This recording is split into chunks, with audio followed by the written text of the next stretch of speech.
Hi guys, Joe here with Inkilo Ink, and I've got another card showcase video for Super Chef. Now today we're going to be going over the meat secondary type. Now meat cards have more of a solitary play style. They don't really like working with other food cards, especially other meat cards. So we'll be starting off with Grilled Burger. Now, Grilled Burger is just a stat card. It's a 6 value with no ability. But unlike Cheese Pizza, it's only got one primary type and two secondary types. Now, due to the nature of both the meat and vegetable type, they kind of cancel each other out. Meat cards again have more of a solitary playstyle, whereas vegetable cards have more of a combo-based working together playstyle. So because of that, they cancel each other out, and Grilled Burger has no ability. Is that a factoid that I just made up on the spot to retroactively explain why it has no ability? Absolutely. Was this card the first no ability card because I couldn't think of any good ability for it when I made it?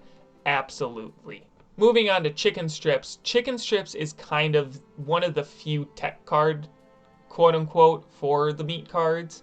As long as you don't have another meat food card in its lane, it actually becomes a 6 value, which is fairly good, but the moment you play another meat food card in that lane, it is going to lose that extra value. Chicken Strips would be better in decks that don't have any other meat cards, allowing it to always have that extra value guaranteed. So it's kind of just another simple card that kind of fills out a deck. Premium Steak was the first 8 value food card I made. Funnily enough, it is card number 8, which is really fitting in my opinion. Originally, when I was first making the game, the food values for cards would range from 1 to 9.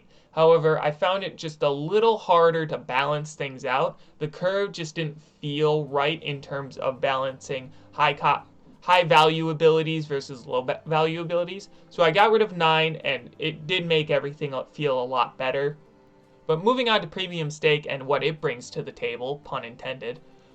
While in play, it does lower all the other food cards in its lane by 3. If discarded during a round, you get to increase the dollar value of a customer that isn't expensive by 3. When I first made Premium Steak, it had a discard effect that you didn't want to go off, but that just doesn't make sense with the alcohol playstyle. Alcohol cards have very bad abilities when you play them, but have great abilities when they're discarded. At least that's the general rule. So giving Premium Steak a really good discard ability actually gives some challenge, some thought, and some decision making into whether or not you want to play it for that value or play it to increase the dollar value of a customer that you might already have locked down. Chicken Noodle Soup has a very interesting ability. While it's not the first that had this ability, it is the first that we'll be covering. And it's the ability to remove a card that you already have on the table. In this case, for Chicken Noodle Soup, it's meat. To play Chicken Noodle Soup anywhere to the table for free. Now, of course, you're removing a card you already have in play, but that could be something like Chicken Strips, which doesn't have a whole ton of value unless by itself. And even if you do choose Chicken Strips, you're actually matching the value because Chicken Noodle Soup does have a base value of 6. Now, Chicken Noodle Soup does have a second effect, but it's not that great. It's another ability that activates when you lose the customer. In this case, it lowers the value of that customer by 1. By itself, having 1 copy of Chicken Noodle Soup lowering the dollar value of one of your opponent's customers by 1 isn't going to do much, but if you manage to get all 3 copies to go off, then that can do some damage. The fact that you still lost those 3 customers, however, probably means you're not going to win the match. Double Decker Club has another long ability just like Chicken Noodle Soup. It's a bit complicated, but when you play a meat card to the table, that's anywhere to the table, it doesn't even have to be in its lane, you lower the value of Double Decker Club by 4. You then increase the dollar value of all customers that aren't expensive by 1. Once per copy of Double Decker Club. If you play another meat card, all the other customers will get a dollar value increase of 1. You really have to strategize and really think about when you want to get that additional effect off. Something I'm noticing now, which I didn't even realize myself, is that a lot of the meat cards play around with increasing the dollar value of customer cards, which is great to adding to the identity of meat cards. Pizza Supreme. Now, there was gonna be a sausage and pepperoni pizza cards, 2 separate cards, but the pepperoni pizza by itself just didn't look right. So I decided to add sausage, and then from there it was decided that there would only be the one Pizza Supreme, which I think is fitting. Now it has two types, just like regular cheese pizza, although it has an additional side type, obviously the meat type. Now Pizza Supreme stops you from playing non-food cards, so special cards, the red cards in Super Chef, while it's on the table. However, if it's the last food card played this round, the absolute last food card played, you get to choose 2 non-food cards, 2 red special cards, from your waste pile. You get to reveal them. You have to reveal them to your opponent, and then you get to add them to the top of your restaurant in any order.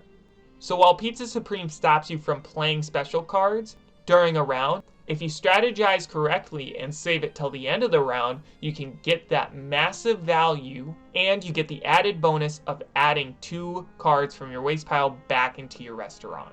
Pizza Supreme and the 2 pie cards, apple and blueberry pie, all have effects that go off if they're the last card played during a round. The reason is that pie cards will have this effect, and the reason why pizza has this effect is because pizza is sometimes referred to as a pie. This is just a fun factoid that I kind of wanted to mention and didn't know where else I would.